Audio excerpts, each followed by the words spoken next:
Olá, amigos e amigas da Rede Previdência. Eu sou Natasha Bublitz e estarei hoje, nesta quarta-feira, 21 de julho, trazendo atualizações e notícias sobre o mundo previdenciário.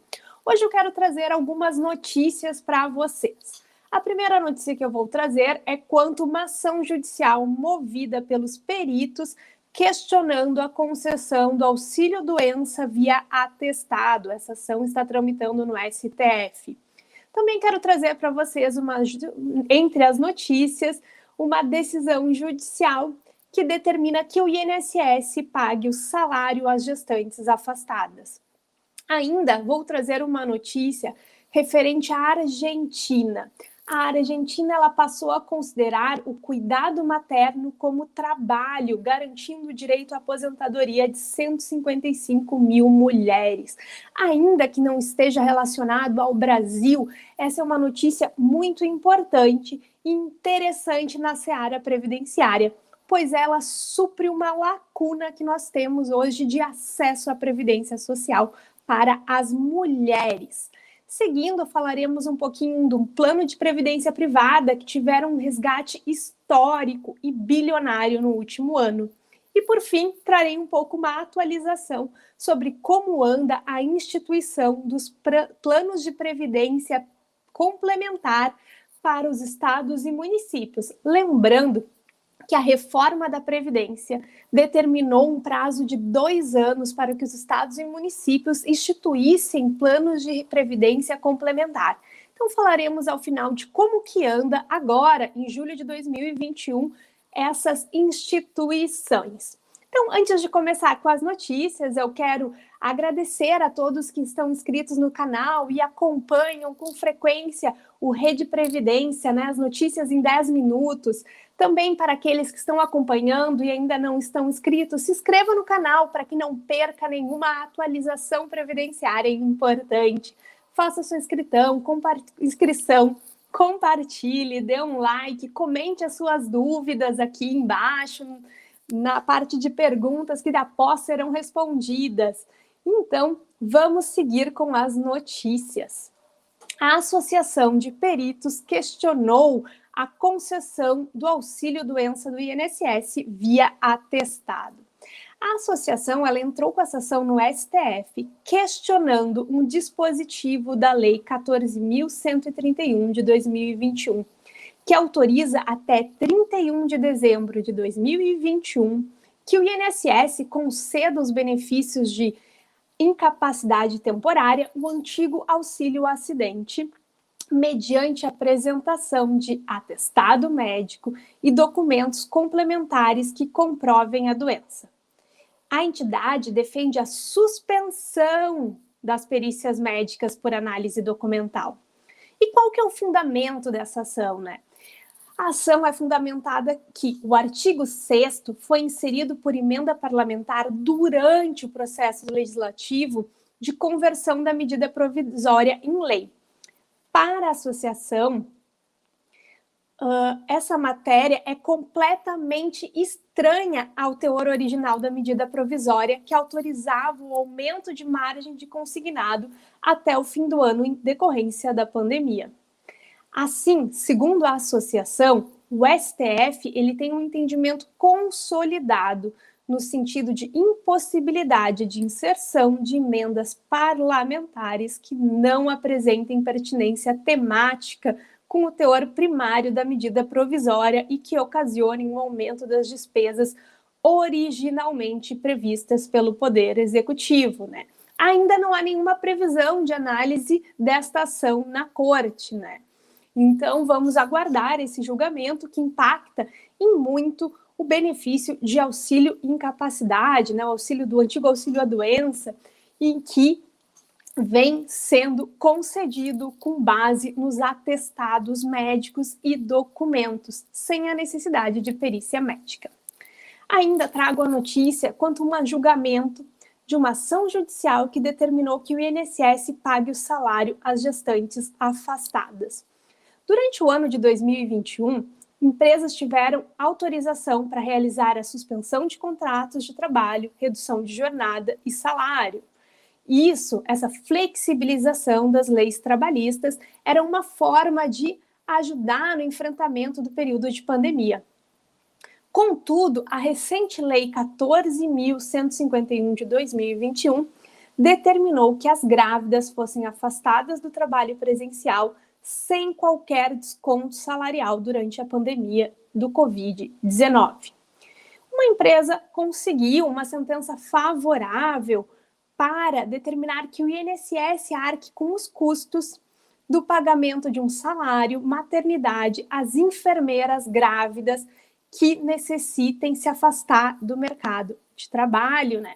Por quê? A decisão, ela relata que era impossível prestar serviço de enfermagem à distância, sendo necessária a contratação de outros profissionais. Então, a sentença determinou e considerou que é dever do Estado, conforme assegura a Constituição Federal, garantir o direito à vida, à maternidade, à gestante e ao nascituro. A juíza Noemi Martins de Oliveira entendeu que a lei não define sobre a responsabilidade da realização do pagamento no caso de trabalhadora gestante com atividade profissional incompatível com a modalidade de trabalho à distância. Nesse sentido, a magistrada indica que não pode a empregadora ser obrigada a arcar com os encargos na impossibilidade do exercício de profissão ocasionada pela crise emergencial de saúde pública. Essa decisão é bem interessante, pois o afastamento da gestante, como todos sabemos, né, que não pode continuar trabalhando, ela deve ser custeada pelo empregador e ela deve exercer uma atividade através de teletrabalho. Neste caso, em caso de impossibilidade, temos um julgamento determinando que esse valor, essa despesa, seja custeada pelo INSS e não pela empresa. Ainda trago para vocês uma notícia sobre a Argentina.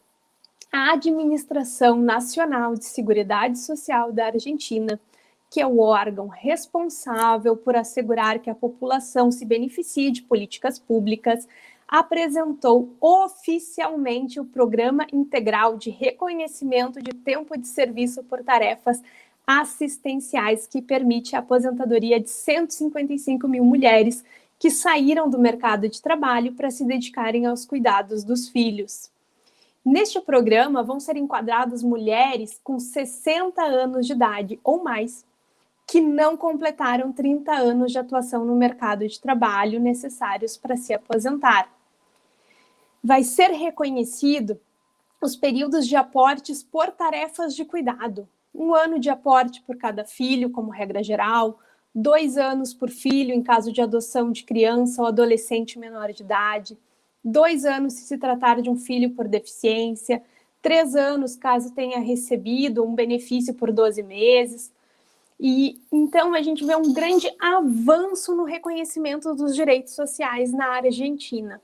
Hoje, aqui no Brasil, nós temos uma exclusão ao acesso à previdência para aquelas mulheres que se afastam do mercado de trabalho em razão da maternidade, deixam de contribuir o mínimo necessário e acabam não completando os requisitos para a sua aposentadoria. Então, temos um avanço muito considerado no nosso país vizinho, uma boa inspiração. Os planos de previdência privada tiveram um resgate histórico e bilionário no último ano. Entre os meses de março do ano passado e maio deste ano, houve um resgate de 110 bilhões, segundo os dados da Federação Nacional de Previdência Privada e Vida. A quantia resgatada durante o período se refere aos fundos de previdência complementar, PGBL e VGBL. O valor representa mais de 10% das reservas desta aplicação, que totalizam 1 trilhão. Foi o maior resgate já feito num período de 14 meses. E esse resgate pode ter ocorrido devido às crises financeiras, aos impactos da pandemia dentro da situação financeira das famílias, ou até mesmo devido ao óbito dos beneficiários, gerando que o benefício seja resgatado pelos herdeiros. Mas é considerável essa utilização, esse resgate tão significativo. Por fim, vamos falar um pouquinho aqui do regime próprio da Previdência Social. A menos de 4 meses do fim do prazo, 12 estados, 24 capitais e 2.089 municípios não colocaram em atividade uma previdência complementar para os seus servidores. Segundo o Ministério da Economia, quem não regularizar a situação até 13 de novembro de 2021 deverá perder o direito às transferências voluntárias da União. Será mesmo que haverá alguma punição? Somente 14 estados, o Distrito Federal e 2 capitais estão em dia. De acordo com os dados do Ministério da Economia atualizados até 14 de junho de 2021, o Distrito Federal e 14 estados estão com a Previdência Complementar em funcionamento. Aqui temos o Rio Grande do Sul, Santa Catarina, São Paulo, Rio de Janeiro, Minas Gerais, Espírito Santo, Mato Grosso do Sul, Goiás, Mato Grosso, Roraima, Bahia, Alagoas, Piauí e Sergipe. Paraná e Ceará têm entidade instituída, mas não começaram a venda de planos e benefícios. Então, essas seriam as notícias dessa quarta-feira. Se gostou, compartilha, dá um like. Se ficou com alguma dúvida, comente aqui embaixo. Então, um bom dia a todos.